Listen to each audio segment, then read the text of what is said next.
ተዋህዶ መሸሸጊያዬ ኦርቶዶክስ መጠለያዬ ሰላምሽ ከፍ ይበልልኝ እናቴ ሁሌም ኖሪልኝ ሰላምሽ ከፍ ይበልልኝ እናቴ ሁሌም። እኔ እንዴት ነህ? ሰላም ነው ወይ? እግዚአብሔር ይመስገን። እንዴት ነህ? አለን ክብሩ ይስፋ። እንኳን ለስድስተኛው ሳምንት ለገብርኤል ጾም እንኳን አደረሰ። እንዴት ነው ጾም? እንኳን አብሮ አደረሰን። በጣም ጥሩ ነው። እንግዲህ ገብርኤል ታላቅ ራስን ስለማያ እንግዲህ ከዚህ ጾም ከጅማሬ ጀምሮ ቤተክርስቲያን ስትጀምር ዘወረደ ብላ ቅድስት እያለች ገብርኤል ላይ ደርሳለች። እንግዲህ በዚህ በማቴዎስ ወንጌል ምዕራፍ 25 ላይ በግልጽ እንደሚናገረው ከቁጥር 14 ጀምሮ እንግዲህ ያንን አስታካ ቅድስት ቤተክርስቲያን ታማኝ አገልጋይ ገብርኤል ብላ አስቀምጣለች እና ነው ስድስተኛ ሳምንት ላይ ደርሰናል። እንዲህ እያለን እንቀጥላለን። እንግዲህ መልሼ ሐሳቤን እችላለሁ እና እግዚአብሔር ይመስገን በጣም ጥሩ ነው። ሁሉ ነገር ጥሩ ነው። እንደምታውቀው ዛሬም በቅድስት ቤተክርስቲያን በቅዳሴዋ የመጀመሪያ የጢሞቴዎስ መልእክት ምዕራፍ 2 ላይ እንዲሁም ደግሞ በመጀመሪያ የጴጥሮስ መልእክት ላይ ምዕራፍ 5 ላይ እንዲሁም ደግሞ ከሐዋርያት ሥራ ምዕራፍ 1 ላይ አንስታ ወንጌላት ላይ ደግሞ ስትመጣ ማቴዎስ ወንጌል ምዕራፍ 25ን አስታካ እንግዲህ ወንጌላት ታቀም ወንጌላት ሰብከም የምትባል እቺ ስንዱ መቤት ቤተክርስቲያን እንዲህ ያለች ጠላቶች ብዙ ነገር እያሏት ነውና ለማንኛውም ይህ ዕለት ለቅድስት ቤተክርስቲያን ይልቁኑ ደግሞ አገልጋይነን ለሚሉ ሰዎች ትልቅ ትምህርት የተሰደረበት የተላለፈበት ዕለት ነው። ዛሬም በእኛ ጉባኤ እንግዲህ ትልቅ ትምህርት በመምህራችን መምህር ፋሲል ተላልፏል እና ይሄ ነው እንግዲህ በኋላ ወደ ማብራሪያው እመጣለሁ። በጣም ቆንጆ ነው ጾሙ። እንግዲህ እንደ ቀልዲያው ስድስተኛ ሳምንት ላይ ደርሰናል። አዎ ጊዜው በጣም የሚሮጠው በስማ ቢኒ እንግዲህ ብዙ ጊዜ ሐሰተኛ አጥማቂዎችን ስትቃወም ያለውና ለምንድን ነው እንደዛ እንድታረግስ ምንድነው ያነሳሳ ነገር? ድርጊታቸው በጣም ስለሚያናድ ነው ምንድን ነው? መልካም እንግዲህ እኔ በነገራችን ላይ የሰው ጠላት የለኝም። ማንም ከቅድስት ቤተክርስቲያን አይበልጥም የሚል አቋም አለኝ። በውሸት የሚከብርም እግዚአብሔር የለም። አንዳንድ ጊዜ እንግዲህ የዛሬው ዕለት ራሱ ይሄንን ይመለከታል ብዬ አስባለሁ። በነገራችን ላይ ይህ ቀን ታማኝ አገልጋይነት የሳቱትን እየወቀሰ የሰሩትን እያበረታታ ወደፊት የሚያመጣ በፍሬ የሚገልጥ እውነትን ዘመንም ተጠያቂነትም እንዳለ የሚታሰብበት ዕለት ነው። እንግዲህ በዚህ ስንዱ መቤት በሆነች ቤተክርስቲያን ውስጥ እውነተኛ አገልጋዮች አሉ። አያሌ እውነተኛ አገልጋዮች እንግዲህ ከ1 ሚሊዮን በላይ ካህናት ያላት ቤተክርስቲያን ነች። ስለዚህ እውነተኛ አገልጋዮች አሏት እና በዚህ ቀን ለዛውን ባነሳ እንደምታውቀው በዚህ ቀን ጌታችንና መድኃኒታችን ኢየሱስ ክርስቶስ ስለ አንድ ታማኝ መጋቢ ለሰዎች ሰጥቶ እነዛ ደግሞ ሰዎች 1 መክሊት 2 መክሊት እና 5 መክሊት ተሰጥቷቸው አንዱ ቀበረ፣ ሌላዎቹ ደግሞ አትርፈው የተገኙበትና ግልጽ የሆነ ትምህርት በሰማይም ስለ አገልግሎት ስለ ፍሬ ተጠያቂነት እንዳለ እቺ ቅድስት ቤተክርስቲያን እንግዲህ በእምነት ብቻ የሚል ትምህርት የላትም። ፍሬ ባናፈራ እንቆረጣለን። ስለዚህ በግልጽ አማርኛ የፍሬ ማፍራት ስራ ተግባር የሚለውን ነገር በጽኑ ታስተምራለች። ስለዚህ አሁን መረዳት ያለብን መሰረታዊ ነገር እንግዲህ 2 አይነት አገልጋዮች አሉ። በነገራችን ላይ በዚህ በማቴዎስ ወንጌል ምዕራፍ 25 ላይ በመጀመሪያ ሲጀምር ራሱ ስለ 10ቱ ልጃገረዶች ይናገራል። 5 ልባሞችና 5 ሰነፎች ብሎ ይናገራል እና እንግዲህ እነዛኞቹ ተኝተዋል፣ እነዚህኞቹ ደግሞ ነቅተው ይጠብቃሉ። ባለቀ ሰዓት ግን የሆነ ነገር በቃ ሙሽራው በመጣ ጊዜ አለቀብን ብለው ዘይት ለመግዛት እንደሄዱ ይናገራል እና በዛ ሰዓት እንግዲህ ሙሽራው መጣ፣ ያገኛቸውን ልባሞቹን 5ቱን ወሰደ።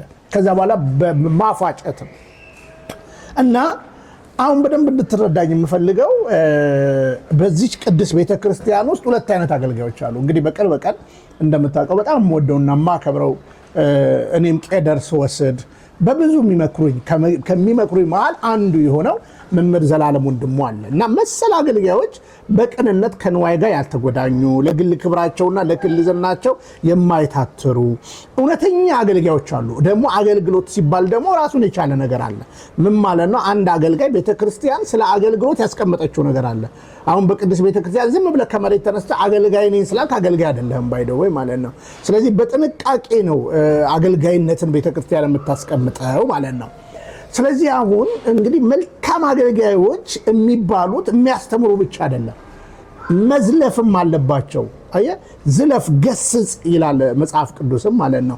ስለዚህ መልካም አገልጋይ ማለት ተከባብረን እንኑር፣ በአንድ ቤት ውስጥ እንደፈለክ ይሆንክ እንደፈለክ የወደድከውን እያደረግ እያለ የሚሄደውን ሰውዬ ዝም ብሎ የማየት ጉዳይ ሳይሆን የመልካም አገልጋይ ጉዳይ ሲታይ አንደኛ መልካምን የእግዚአብሔርን ቃል የሚያስተምርና የሚኖር፣ ሁለተኛ በስህተት የሚሄዱትን ደግሞ ተመለሱ የሚል ነው። ስለዚህ እኔ አሁን እነዚህ ሐሰተኛ አጥማቂያኖችን የምዘልፍበትና የምገስጽበት ዋና ነገሬ መጽሐፍ ቅዱሳዊ ቤተ ክርስቲያናዊ ነገር ስለሚያደርጉ ነው።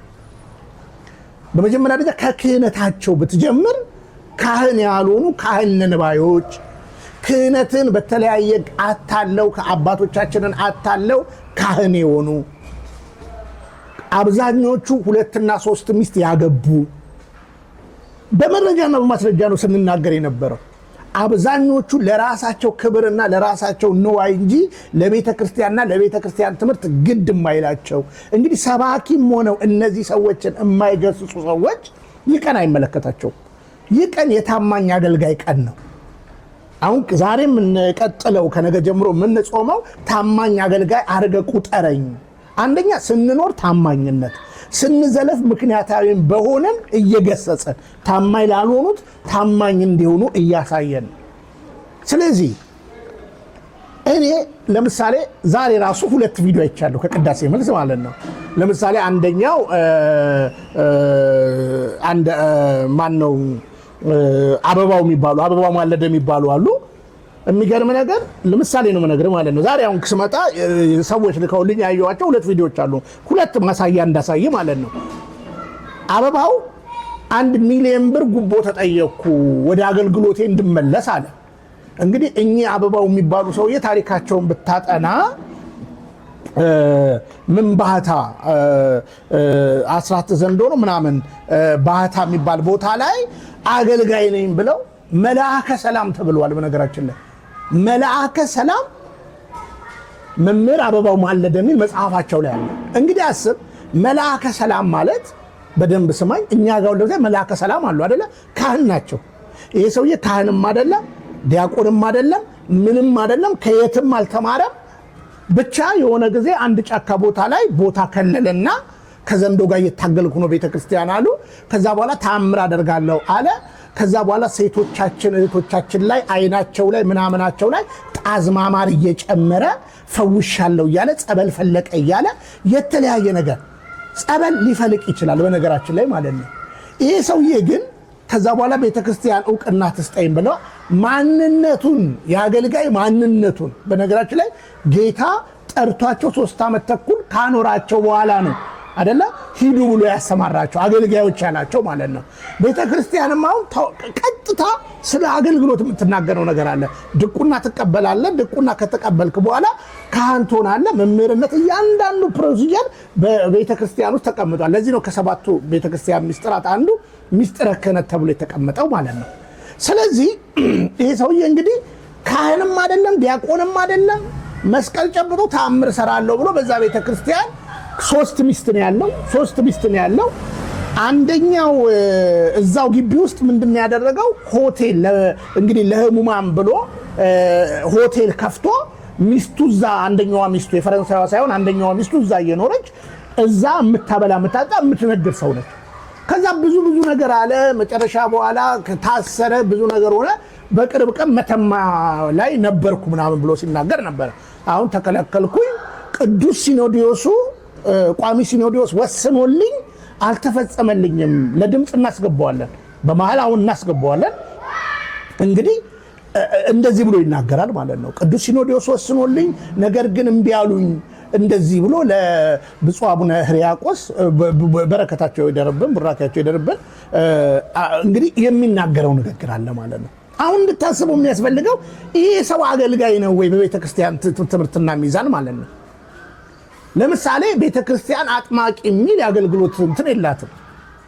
ስለዚህ በውሸት የሚከብር እግዚአብሔር ስለሌለ እኔ የምታገለው መልካሞቹን መምህራኖችን እያበረታታሁኝ ልክ ናችሁ በርቱ እያልኩኝ እንደነዚህ አይነቶች ደግሞ አንድ ከፕሮቴስታንት እንደመጣ ሰው ከፕሮቴስታንት ለሚመጡትም መሰናክል ስለሚሆኑ እነዚህ ሰዎች ባይገርም የሚያደርጉት ነገር አንደኛ ቃለ እግዚአብሔርን አያውቁትም፣ የቤተ ክርስቲያን ትምህርትን አያውቁም።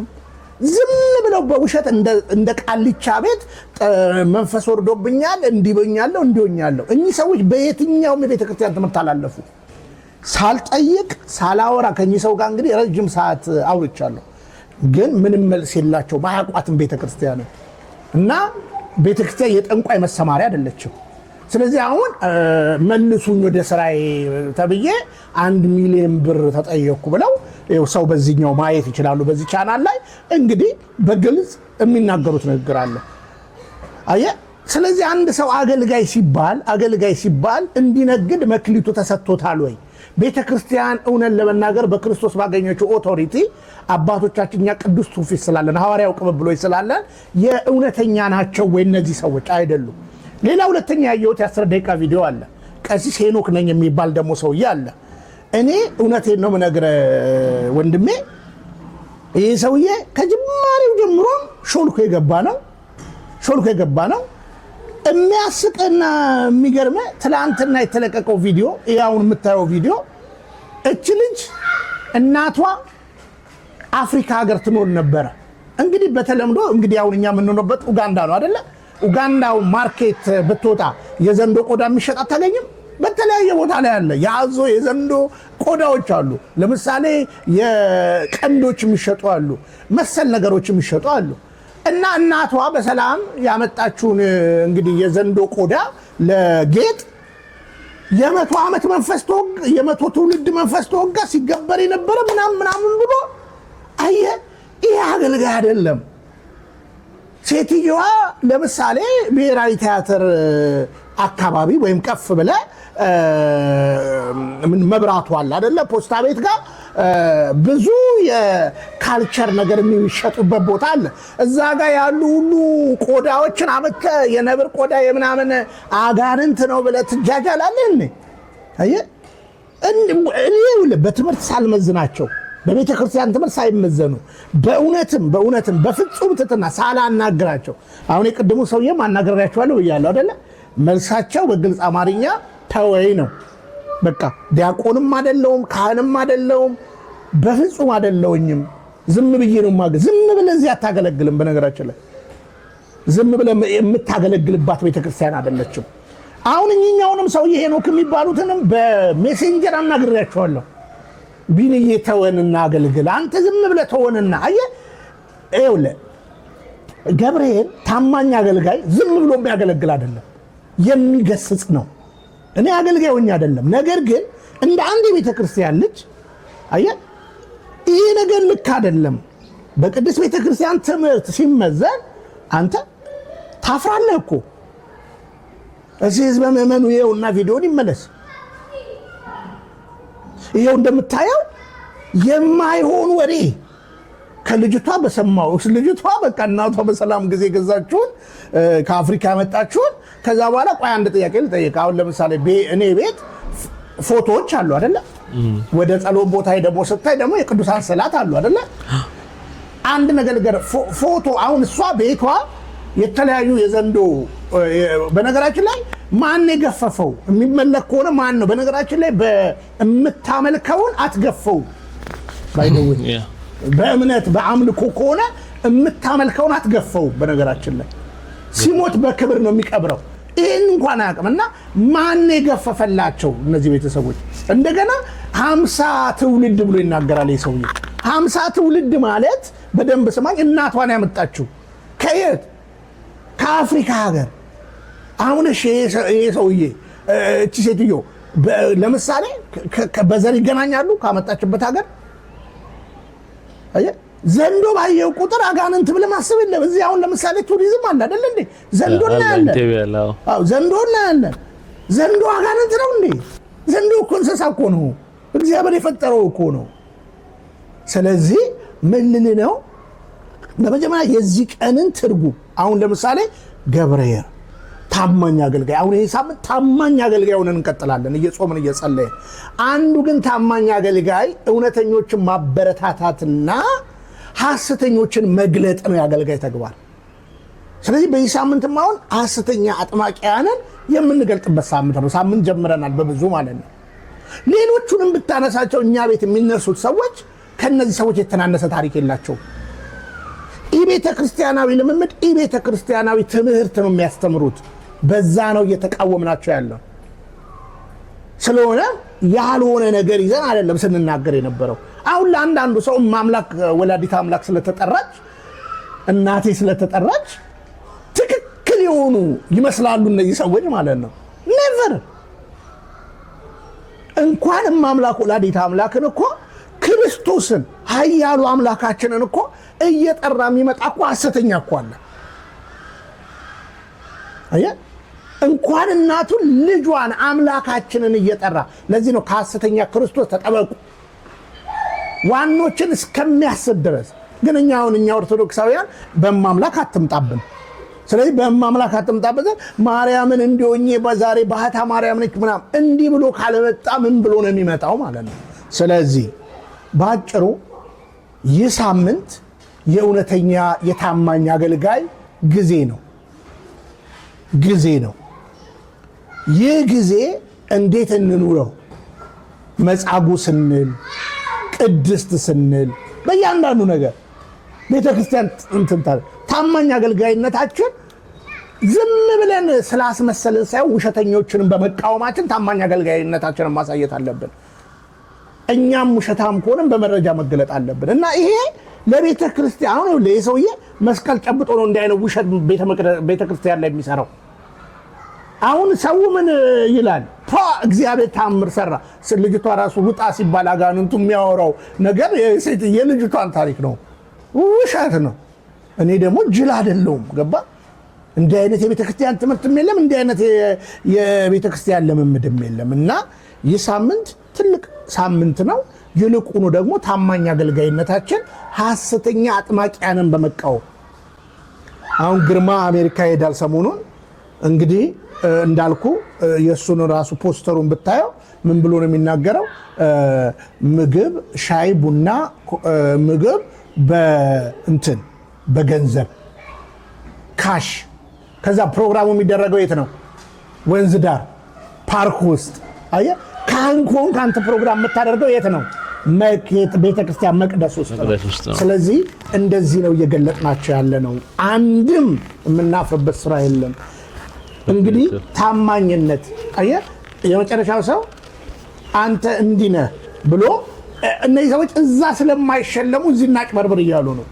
አየህ፣ እዛ ስለ ሰውዬ ክፉና ጨካኝ መሆኑን አየሁት፣ ቀበርኩት አለው እኮ ቀበርኩት። አየህ፣ እነዚህ ሰዎች በዚህ ምድር በእግዚአብሔር ስም የሚያጭበረብሩ አጭበርባሪዎች ናቸው። መጨረሻ ላይ ምን ብሎ ነው የሚናገረው? በግልጽ አማርኛ ይነግረዋል። ራሱ ጌታ ይነግረዋል ለዚህ ሰው። ስለዚህ ታማኝ አገልጋይ ማለት አስመስሎ የሚያልፍ አይደለም። ይልቁኑ በዚህ በጾም በጸሎት ወራት እውነትን እውነት እያለን መግለጥ አለብን። ሐሰተኛ ቤተክርስቲያን የማይወክሉ ያለ ይሉንታ እኔ ምን አገባኝ እነሱም የራሳቸውን ሄዱ እኔም የራሴን ልሂድ የሚል አይደለም ታማኝ አገልጋይ። ይህ ሳምንት ስህተትን ስህተት የምትልበት እውነትን ደግሞ የምታንጸባርቅበት ስለ ቤተ ክርስቲያንና ስለ ክርስቶስ የምታወራበት የታማኝ አገልጋይና የአትራፊነት እውነት የሚታይበት ነውና እኔ ሐሰተኛ አጥማቂያንን የምቃወመው በመረጃና በማስረጃ ነው እንጂ እውነተኛ አጥማቂያንን አሁን ለምሳሌ እኛ ቤተክርስቲያን ነው አይደል ያለነው። ይሄው እዚች ጋር እንደምታየው እዚህ ጫፍ ላይ ያለው ቦታ የጥምቀት ቦታ ነው አይደለ? ማለት ምን አይነት ጥምቀት ከተባለ እንሰማለን እኮ። አሁን እዚህ እኔ ቁጭ ብዬ ጧት ጸበል እየተጸበሉ የሚለፈልፉ አጋንንት እየጮህ የሚወጣ ሰዎች እንሰማለን። አየህ ቤተክርስቲያን ቅጥሯ ውስጥ ምን አስቀምጣለች መሰለ? ብዙ ነገር አስቀምጣለች አይደለ? ቤተልሔሙን ሰርታ መቅደሱን ሰርታ እያንዳንዱ ጸበል መጸበያ አየህ መጻጉ አየህ ቤተሳይዳ አላት ቤተክርስቲያን የመፈወሻ ቦታ አላት። እንግዲህ ከሁሉ በላይ ፈውስ የምንለው ለስጋዊም ለሰማያዊም ለዘላለም ሕይወታችን የጌታ ስጋና ደም ነው።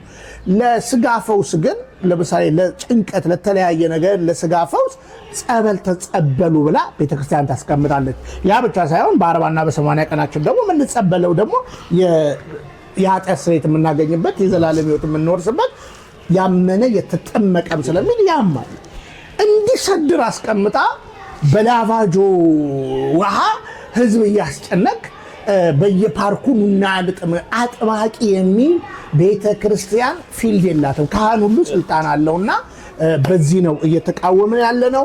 ቤተክርስቲያን እንወቃት እንቅረባት። ማታ ደግሞ በልዩ መልክ ትንተና ሰጣለሁ ከወንድሞቻችን ጋር ሆነን ቪዲዮአቸውን እየሰማን የዛሬ የደረሰውኝን ደግሞ ከዛ ህዝቡ ይዳል። አሁን ህዝቡ ምንድነው መሰለ ጠንቋይን ከፈወሰኝ አሜን ይላል ማለት ነው። ነገ ወደ እዩ ጩፋ ጋር ነው ይሄ ሰው ያውን ወደ ጴንጤ ጋር ሊሄድ ወይ ጴንጤ ጋር ሄዶ 6 ወር ሊያጨበጭብ ይችላል። ከዛ በኋላ ነገርኩ በውሸት የሚከብር እግዚአብሔር የለምና ቤተክርስቲያን እውነተኛይቱን ነገር ሰድራለናለችና ገብርኤል ታማኝ አገልጋይ ማለት መስበክ ብቻ ሳይሆን ሐሰተኞችንም መግለጥ ጭምር ነው። ታማኝ አገልጋይነት በዛ ነው የሚታወቀው። ሐዋርያቱ ይሄን ያደረጉት ሐዋርያው ቅዱስ ጳውሎስና ሐዋርያው ቅዱስ ጴጥሮስ ዝም ብሎ ያላቸውን አታችመንት ራሱ ማየት ይቻላል ማለት ነው። በቃ እርስ በርሳቸው እንኳን ተገሳጽሰዋል። በነገራችን ላይ የካዱትን ደግሞ ዴማስ የዚህ ዓለምን ነገር ወዶ ትቶኛል ከዛ የሚያበረታታው እንደነ ጢሞቴዎስ ያሉትን አለና ታማኝ አገልጋይ ይሄ ነው ትርጉሙ። እኔ ሐሰተኛ አጥማቂያን የምቃወመው በዚህ ምክንያት ነው። በደንብ ነው የገለጽክልን ቢኒ የሰፋ አድርገህ ጊዜዎች ነው የገለጽክልን። ይሄን ሁላችንም የምናበረታታው ነገር ነው። በሐሰት ሰውን ከመሸወድ እንደዚህ እውነትን እየተናገሩ መቀጠሉ አሪፍ ነውና እንግዲህ እንደማጠቃለያ በስደት ላይ ላሉም ለመላ ኦርቶዶክስም ጾሙ ኦልሞስት ወደ መገባደዱ እየደረሰ ስለሆነ የምትላቸው ነገር ካለ እድል ልስጥህ። ከልብ አመሰግናለሁ። እንግዲህ ጾም፣ ጸሎት፣ ምጽዋት በታማኝነት መኖር ከእያንዳንዳችን ይጠበቃል። ይልቁኑ ደግሞ እውነት መንገድ ህይወት እሱ ስለሆነ እውነትን እውነት እያለን መዝለቅ አለብን ብዬ አምናለሁ። ስለሆነም እርግጥ ነው እንግዲህ ጾሙ ዛሬ 6ኛ ሳምንት ላይ ደርሰናል። ከዛ በኋላ ይቀጥላሉ። እንዳልኩህ ጾም፣ ጸሎት ጾም ያለ ጸሎት ሊኖር ይችላል። ጾም ግን ያለ ጸሎት ዋጋ የለውም። ይልቁኑ ደግሞ ያለ መጽዋዕትን መስጠት መኖርም ክርስትናን እንዳልኩ ወሳኝነት አለውና እኔ እውነቴን ነው የምነግርህ ኦርቶዶክስ ተዋሕዶ በመሆኔ ምን ያህል ክብር እንደሚሰማኝ ልነግርህ አልችልም። እንግዲህ እንደምታውቀው ቅዳሴ ካልገባው ማለት መቅደስ ካልገባው እዚህ ጋር ሆኜ ነው የማስቀድሰው። ውጭም ሆነ ውስጥም ሆነ የምታየው ነገር ድንቅ ነው እና ቅዳሴውን እንወቅ። በአማርኛ ምን ተብሎ እንደሚቀደስ አንዳንድ ጊዜ እዚህ ቁጭ ብዬ የቅዳሴ መጽሐፍትን እየተከታተልኩ አስቀድሳለሁ። እኛ ውስጥ ደግሞ ካየ በስላይድ ደግሞ በግዕዝና በአማርኛ በእንግሊዝኛ አለ። ቀርበን እንወቃት፣ እንጹም፣ እንጸልይ። በቻልነው አቅም ያው አሁን ስደት ነን እኛ ተሰዳጆች ነን፣ ተቀባዮች ነን። ከተቀበልናት ላይ ደግሞ ጥቂት ነገር እንቆረስ። ከዛ በተረፈ ታማኝ እንሁን። በውሸት የሚከብር እግዚአብሔር ስለሌለ ታማኝ ሆነን እያንዳንዱን ነገር ቅድም እንዳልኩ አንድ ሰው ለመኮነን በመረጃ ውሸታም ነህ ለማለት በመረጃ የሆነ ቦታን ደግሞ የሆነ ነገር ለመግለጽ ስትል ከሁለት ወገን ሰምተህ ለታማኝነት ሁላችንም እንውቃ። ጸሎት ለእኛ ማትረፊያችን ነው። መንፈሳዊ ነገራችንን ለማጎልበት ስጋዊ ነገራችንን ለመጎሰም ወሳኝና ወሳኝ ነገር ነው እና ሐዋርያቱ ጾመዋል፣ አባቶቻችን ጾመዋል፣ ቤተክርስቲያን ደንግጋለች። እያንዳንዱ የደነገገችው በመጽሐፍ ቅዱስ ላይ ያለ እውነትን ነው። ጾመ ነቢያት ብታል ነቢያቱ ጾመው፣ ጾመ ሐዋርያት ብትል ጾመ ሐዋርያት፣ ጾመ ኢየሱስ ብትል ጌታ ጾሙ፣ ጾመ ነነዌ ብትል የነነዌ ሰዎች ጾመው እና ምክንያታዊ 7 አጽዋማቶች ቤተክርስቲያን አስቀምጣልናለች። በፈቃዳችን የምንጾመው ጾም አለ። ጾመ ጋድ ብትል ቤተክርስቲያን በስነ ስርዓት ነገሮችን አሰባጥራ ነው። እንደገና ደግሞ ሮብና አርብ የምንጾመው እንግዲህ ሮብ መያዙን አርብ መሰቀሉን እንግዲህ በዚህ ቀን ታስበዋል እና እያንዳንዱን ነገር ቤተክርስቲያን አስቀምጣልናለች። ቅዳሜና እሑድ እንግዲህ ጾም አለ። ምን አይነት ጾም ከተባለ አሁን በዚህ ጊዜ ቅዳሜና እሑድ ቅባት ያለው ነገር አንበላም። በነገራችን ላይ ከቅባት መጾም ራሱ ንጉሥ ዳዊት እኮ ተናግሯል አይደለ? አደከምኩት ከቅባት ነገር ራሴን ከለከልኩ ይላል። ስለዚህ ከቅቤ ራሴን ከለከልኩ ይላል። ስለዚህ እንከለከላለን። አሁን ለምሳሌ አርብና ቅዳሜና እሑድ ቤተክርስቲያን ምን ብላ ነው የምታስበው? ለምሳሌ ቀዳሚ ሰንበት ዋና ሰንበት ብላ ትታስባለች ማለት ነው። ሰንበት ምን ሆነ? የመጀመሪያው ሰንበት ቀዳሚ ሰንበት ምንድነው? ሁለተኛው ሰንበት ይሄ ዋናው እሑዱ ሰንበት ትንሣኤ የተገኘበት ነው። በዚህ ቀን እንግዲህ ይሄ ወቅት የጾም ምግብ እየበላን ቤተክርስቲያን ባስቀመጠችው የምንኖርበት እያንዳንዱን ነገር ከቀናት ጀምረ ሁሉን ነገር በዚህ ቤተክርስቲያን ሚዛን ብታየው ትደነቃለህ፣ እግዚአብሔርን ታመሰግናለህ። ስለዚህ ለምሳሌ ቅዳሜና እሑድ በጠዋት እንበላለን መብላት የምንፈልግ ሰዎች። ሌላውን ቀን ግን እንዳልኩ በእነዚህ አጽዋማትም ቀን ገደቦች አሉ። የሰዓት አንዳንዱን 12 ሰዓት ይለዋል፣ አንዳንዱን 9 ሰዓት 11 ሰዓት ይለዋል። እንደዚህ ተቀምጧል እና ቀርበን አባቶቻችንን እየጠየቅን በንስሐ ራሳችንን እያማጠንን ጾሙን እንክፋ እያልን ነው። ኦርቶዶክስን ቀርበን እናቃት። ማንም መጽሐፍ ቅዱስ ካነበበ የሚሆነው ኦርቶዶክሳዊ ነው። ዛሬ እንኳን ይሄ ቀን ሲታሰብ ታማኝ አገልጋይ ነው። የሚቀጥለው ሳምንት ጾም ታማኝ አገልጋይ ምን ይመስላል? ይሄን እውነት እንረዳ ነው። ከልብ አመሰግናለሁ። እኔም በጣም ነው የማመሰግነው። ብዙ ሰዎች ይማሩበታል ብዬ አስባለሁ በሰጠው ሀሳብ ላይ በሰጠው ትምህርት ላይ። በቀጣይ ቪዲዮ እስክንገናኝ አመሰግናለሁ። እኔም እግዚአብሔር ያክብረልኝ። ከልብ አመሰግናለሁ። ተዋህዶ መሸሸጊያዬ ኦርቶዶክስ መጠለያዬ ሰላምሽ ከፍ ይበልልኝ እናቴ ሁሌም ኖሪልኝ ሰላምሽ ከፍ ይበልልኝ